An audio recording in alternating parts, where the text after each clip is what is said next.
অনুপমের বাবা মা সম্পর্কে যদি আমরা কিছু তথ্য জানতে চাই, সেটা হচ্ছে অনুপমের বাবা এককালে গরিব ছিল। গরিব থাকার পরে ওকালতি করার পরে তার টাকা পয়সা হয়। তো টাকা পয়সা যদিও হয় ঠিক আছে, কিন্তু এই টাকা পয়সার অবকাশ তিনি ভোগ করতে পারেনি, মানে অনুপমের বাবা ভোগ করতে পারেনি। তার আগেই তিনি মারা যায়। তো এখানে বলা হয়েছে যে তার প্রথম অবকাশ ছিল হচ্ছে মৃত্যু, মানে তিনি তো টাকার অবকাশ করতে পারেনি, তার প্রথম অবকাশটা ছিল হচ্ছে মৃত্যু।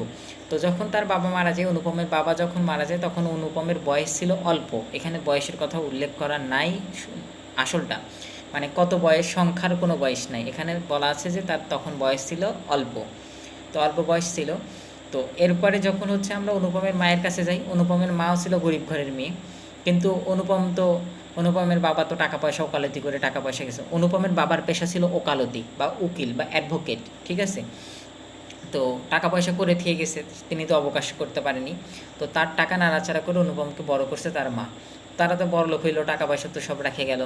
তো এই বড়লোক হওয়ার কথা অনুপমের মা তো ভোলে না, অনুপমকেও ভুলতে দেয় না, যে তারা বড়লোক, এই কথা বারবার মনে করে দেয়, ঠিক আছে। কারণ গরিব ঘরের মেয়ে ভাই একবার বড়লোক হলে, একবার মাথা ধরলে ওকে নামানো খুব সহজ না। আর অনুপম তার মায়ের কাছেই বড় হয়েছে, তার মা এবং মামা দুজনের সহযোগিতায়। তবে এখানে বলা চলে যে তার মায়ের কাছেই বড় হয়েছে, ঠিক আছে।